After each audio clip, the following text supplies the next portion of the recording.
If you're writing a book, there's one question you're guaranteed to face. Should I self-publish or go the traditional route? It's one of the biggest decisions an author can make, and the truth is, there's no one-size-fits-all answer. In this video, I'm going to break down the key differences, the pros and cons, and help you decide which path is right for you in 2025. Full disclosure, before we go any further, we're selfpublishing.com. We are going to be advocates for self-publishing, but watch this video to the end so you can make the best choice for yourself. So there's also this third bucket called hybrid publishing. You may have also heard of it called a vanity publisher. They sometimes get a bad rep, but essentially what they are is it's going the self-publishing route, but also some guidance and done-for-you publishing services so you don't have to go it all alone. I would just recommend that you check out Better Business Bureau and some of the reviews online to just make sure that the hybrid publisher that you select had a minimum number of books and authors that they've published with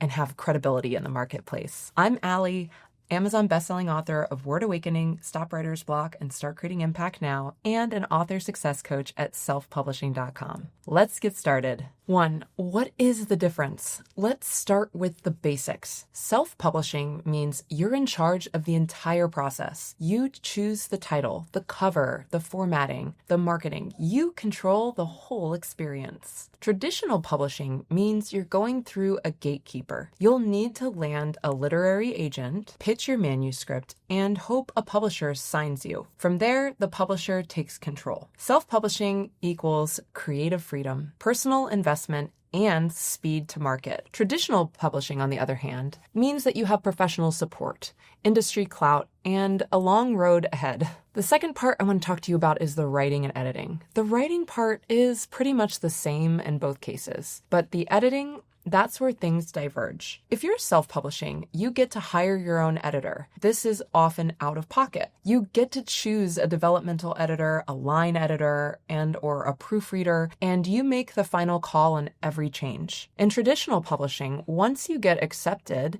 the publishing house provides their own editorial team. That sounds great, but here's the catch. You don't get to pick them. The editing process is often very creative and intimate. It is really ideal for you to get to pick this creative partner that helps you shape the book and make it the best it possibly can. Some traditional publishers may take your feedback into account, but you don't always get the final say. That means that your voice might be edited in ways you didn't expect. So if creative control is important to you, then that matters. For example, a traditionally published children's book author shared with me recently that they had their illustrator for the book picked out and ready to go. Last minute, a different artist saw the book manuscript and said, "I'd like to be the artist for that." So last minute, without contacting the author, they went ahead and contracted that new artist to create the visuals for their book. This could be good for sales or less than ideal. You really just don't have a say always when you're working with a traditional publisher. So marketing and promotion, let's talk about that. This one might actually surprise you. So even if you land a traditional publishing deal, you're still expected to do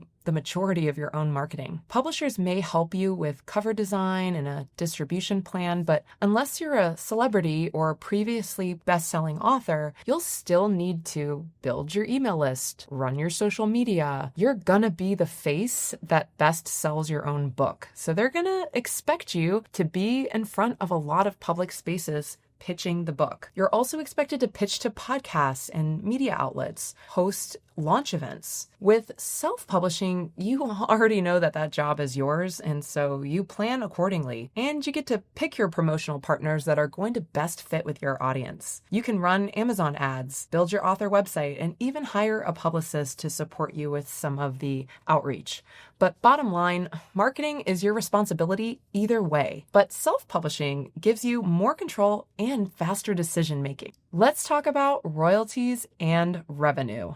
This is where things get a little juicy. With traditional publishing, you'll typically earn about 8 to 15% on physical books, about 25% on ebooks, and maybe you'll get a book advance. This is the income that a publisher will give you in advance of writing the book, but you won't see royalties until you earn it back with a minimum number of copies sold. That royalty is based on list price and not the discounted price that stores sell it for. With self-publishing, on the other hand, Amazon Kindle Direct Publishing, also known as KDP, and Ingram Spark offer 60% royalty rate for print books and up to 70% for ebooks if priced between a certain dollar amount too. With self-publishing, you don't get an advance, but there's no gatekeeping, and you earn every royalty from sale number one. If you're selling a few hundred books, that might not matter. But if your book pops off and sells thousands or even millions, self-publishing can bring in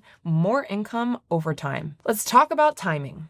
If speed matters to you, listen up. You'll want to go the self-publishing route because you can go from final draft to live on Amazon in a number of weeks. With traditional publishing, you're going to want to expect 1 to 3 years before your book hits the shelves. Why? Because there's a queue. You need to get a literary agent. You have the agent pitch to publishers. You got to get that book deal. And then there's the publisher's editorial and production schedule. If you want to move fast or launch a book tied to a timely topic, for example, self-publishing gives you that flexibility. All right, we're about halfway through the tips here. Get a water break or just hang tight. We got about 4 more tips for you. But if this is starting to be a little bit overwhelming, don't worry, we got you. If you check the description below, it's going to link to a book launch milestone checklist. You can use this to start mapping out your plan. Credibility and prestige. There's a bit of a stigma around self-publishing. Traditional publishing carries prestige, and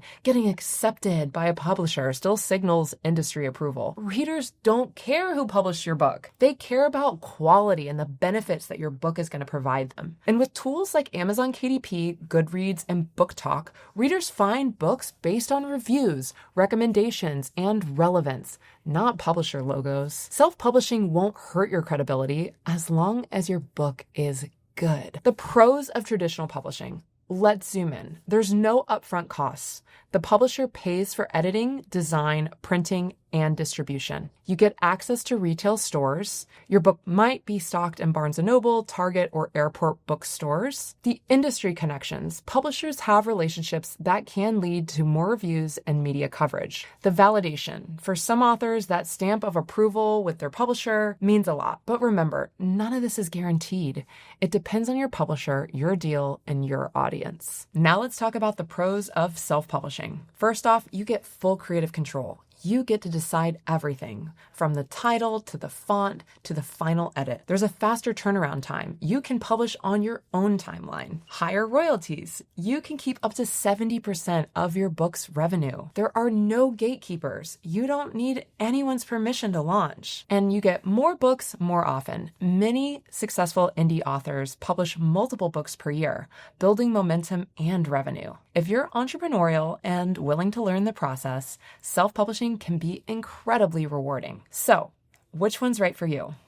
Here's a quick decision framework. You'll choose traditional publishing if you want industry clout, you're okay with rejection and a long wait time, you want someone else to manage all the production, you're okay with letting go of creative control, you have good eyes, meaning you'll be needing to read the fine print of that contract. You have a big social following or a media platform that has a big viewership. Now, you'll want to choose self-publishing if you want to move fast and you have a timeline. You're willing to learn the business of self-publishing and be your own boss. You're comfortable investing in your own book's success. Maybe you want to create projects based on the content of that book that you don't want to ask permission to use. You want full control and higher long-term earnings. Are you still unsure?